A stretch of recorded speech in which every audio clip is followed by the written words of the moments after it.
مشہور پاکستانی جرنلسٹ ارشد شریف کے کینیا میں ہونے والے قتل اور کینیا میں جاری انویسٹیگیشنز کے حوالے سے جیو نیوز کو اہم نئی تفصیلات موصول ہوئی ہیں۔ جو ٹرسٹڈ سورسز ہیں کینیا کی سیکیورٹی فورسز میں، انہوں نے جیو نیوز کو بتایا ہے کہ ارشد شریف کے قتل میں انوالو جو 5 پولیس آفیسرز تھے جن کو سسپینڈ کر دیا گیا تھا، ان 5 پولیس آفیسرز کو اب جو کینیا کی پولیس سروس ہے اس نے ان کے اپنے عہدوں پر اپنی جاب پر بحال کر دیا ہے۔ جو 5 آفیسر جو ارشد شریف کی جب شوٹنگ ہوئی تھی ایک روڈ بلاک کے پاس، اس وقت یہ وہ 5 آفیسرز ہیں جنہوں نے ارشد شریف کے اوپر گولیاں چلائی تھی۔ ان میں سے 2 وہ آفیسرز بھی شامل ہیں جنہوں نے ڈائریکٹلی جو ارشد شریف کی سائڈ سے گاڑی کے اوپر گولیاں چلائی تھی۔ ان میں سے جو ہمیں ذرائع بتا رہے ہیں جو کینیا پولیس سروسز کے اندر کے 2 پولیس آفیسرز کو نہ صرف ان کے عہدوں پہ بحال کیا گیا بلکہ ان کو ان کے رینکس میں ترقی بھی دی گئی ہے۔ ان ٹوٹل 5 پولیس آفیسرز تھے جن کو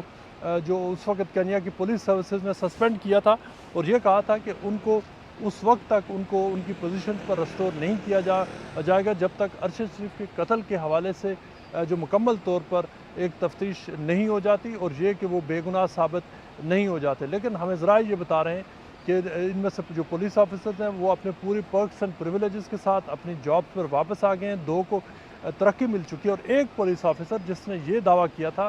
کہ ارشد شریف کی گاڑی کے اندر سے اس کے اوپر فائر کیا گیا اور یہ کہ اس کا ہاتھ زخمی ہوا تھا، اس پولیس آفیسرز کے بارے میں ہمیں ذرائع یہ بتا رہے ہیں کہ انیشیلی وہ ہاسپٹل میں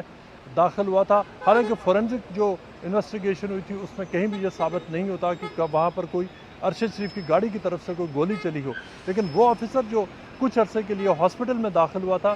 وہ آفیسر ہاسپٹل سے نکلنے کے فوراً بعد اس کو 1 دن کی بھی سسپینشن نہیں دیکھنا پڑی اور وہ اپنی جاب پر واپس چلا گیا۔ جو کینیا کی independent policing and oversight authority ہے،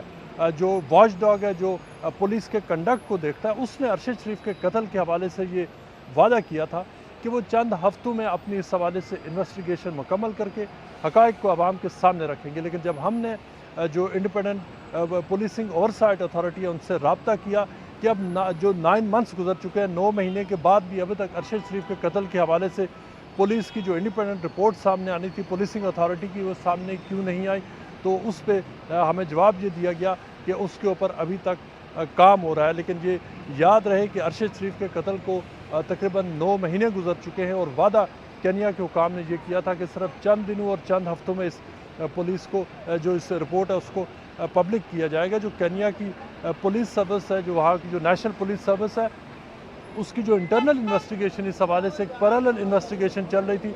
ذرائع ہمیں یہ بتا رہے ہیں کہ وہ انویسٹیگیشن آلموسٹ مکمل طور پر بند ہو چکی ہے اور اس کا کسی بھی حوالے سے کوئی فالو اپ نہیں ہو رہا۔ یعنی ارشد شریف کے جو کینیا میں جو جاری جو قتل کی تحقیقات تھی وہ مور اور لیس تقریباً وہ مکمل طور پر وہ بند ہو چکی ہیں انلیس کہ کینیا کی حکومت پر پریشر ڈالا جائے۔ جو کینیا کی ہیومن رائٹس کمیشن ہے، اس کے سامنے جب ہم نے یہ ساری تفصیلات اور مختلف کمیونیکیشنز ان کے سامنے رکھی کہ ہمارے پاس یہ اس قسم کی انفارمیشن موجود ہے، تو کینیا کے ہیومن رائٹس کمیشن نے کہا کہ ان کے لیے یہ ساری باتیں کوئی حیران کن نہیں ہے۔ کینیا کی ہیومن رائٹس کمیشن کے جو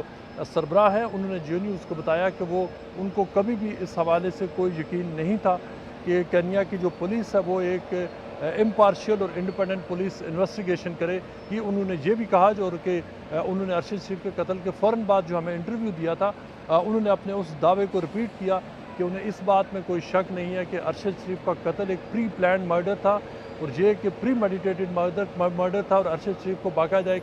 سازش کے تحت قتل کیا گیا۔ پاکستان میں جو سپریم کورٹ کے سامنے ارشد شریف کی فیملی نے اسلام آباد ہائی کورٹ کے سابق جج جسٹس ریٹائرڈ شوکت صدیقی کو اپنا ایڈوکیٹ کیا ہوا ہے، وہ ان کی وکالت کر رہے ہیں۔ ان سے جب ہم نے رابطہ کیا تو جسٹس ریٹائرڈ شوکت صدیقی نے کہا کہ یہ بات واضح ہے کہ پاکستان اور کینیا کے درمیان اچھے ڈپلومیٹک ریلیشنز ہیں، لیکن کینیا کی حکومت نے اس معاملے کو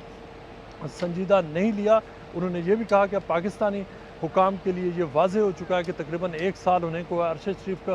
کے قتل کا جو معاملہ ہے وہ آگے نہیں بڑھ سکا ہے، لہٰذا انہوں نے مطالبہ کیا ہے کہ ارشد شریف کے قتل کے حوالے سے اب جو انٹرنیشنل فورمز ہیں ان کو اپروچ کیا جائے۔